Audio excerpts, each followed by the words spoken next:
Hello everyone. Today I'm going to talk about the simple future tense. Let's have a brief revision. We use the simple future tense for action that will happen at a future time. There are three ways to express the simple future tense. The first one is be going to. So if we say something in the future is going to happen, it's usually already planned it or decided. We usually use be going to plus infinitive to talk about plans, especially in an informal style. This structure often emphasizes the idea of intentions or decision that has already been made. Let's look at the first example. I'm going to buy a new car. It means that at this moment of speaking, you have already decided to buy a new car. It is not an unplanned event. You wanted to buy a new car for a long time. We're just going to for prediction too. So in predictions, we use going to when we have outside evidence for what we say. For example, black clouds in the sky. You can see it. A person who is obviously about to fall. You can see it too. So look at the first example. The sky is turning dark. It's going to rain. It's going to rain based on the evidence that the sky is turning dark. So you can actually see the sky is turning dark. It's very obvious to you. So this prediction is not about what you think or what you know or what you believe.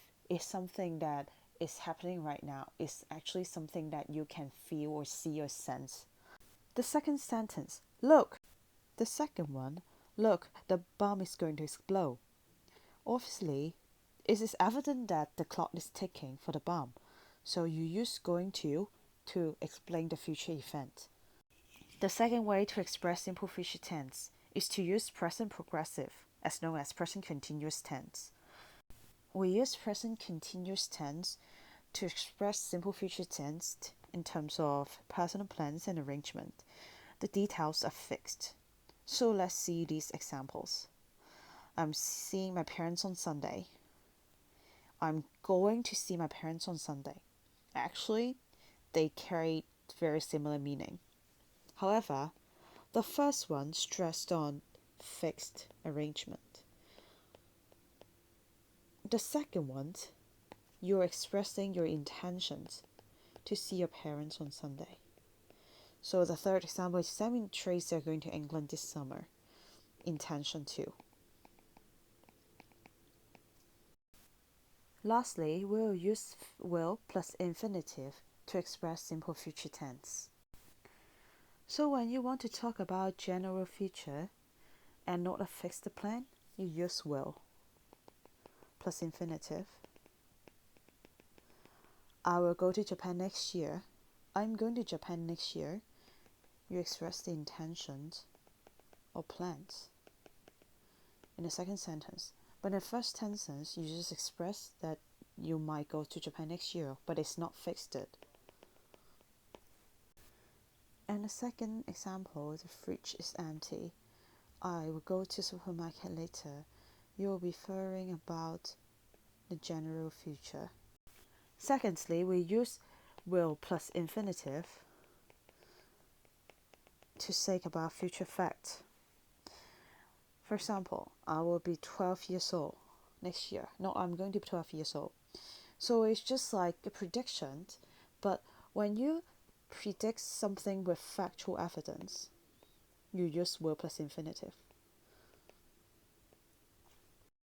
Thirdly, in predictions, when you predict something based on what we think but not evidence, you use will. I hope tomorrow will be warm. You don't know whether tomorrow will be warm, but in your belief or you think tomorrow will be warm. Tomorrow is going to be warm. Maybe you have the evidence from the news report, from the weather report, that tomorrow is going to be a warm day. After I talk about the three ways of expressing the simple future tense, let's discuss some advanced points on how you can use them.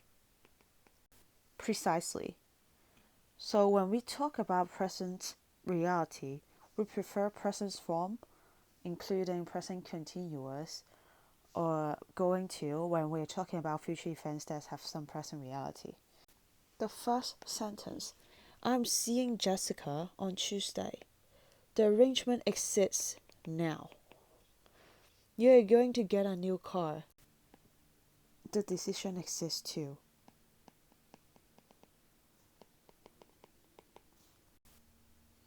Another point we have to focus is the expat. The differences between the structure used to talk about future are not always very clear cut. Will and present forms are often both possible in the same situations. If present ideas like intention or fixed arrangement are part of the meaning, but not very important, choice can depend on which aspect we wish to emphasize. So in the first example, what are you doing next year? It put emphasis on a fixed arrangement. So I want to know something you have done in the future. In the second sentence, what are you going to do next year? Going to. So again, if it put emphasis on intentions, I want to know what do you want to do next year. The third sentence, what will you do next year?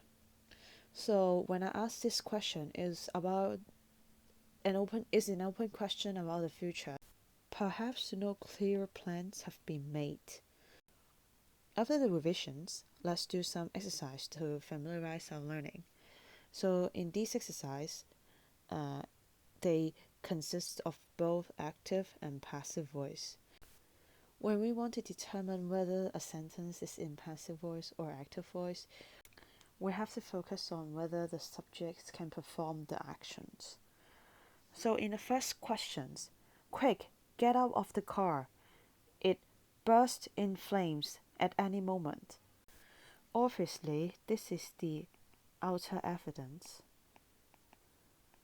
So the answer is it is going to burst into flames at any moment.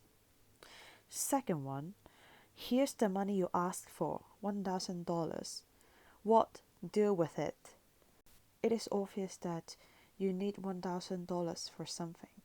So for these questions, I want to know about your intentions.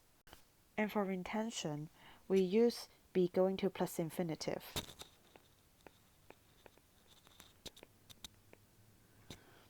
The third question is, there's someone knocking at the door.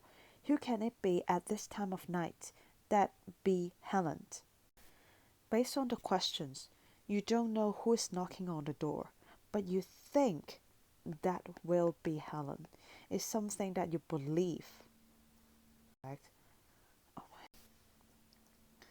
So in question 4 and question 5, you can see a big signal word by. They are most certainly in passive voice. My problem will be solved by me. A cake will be baked by Bianca. These two questions talk about general future. So we use will in the sentence and put the whole sentence in passive form. The last questions. Inflation increased by 1% over the next 12 months. When you see percentage and next 12 months, this is some factual predictions.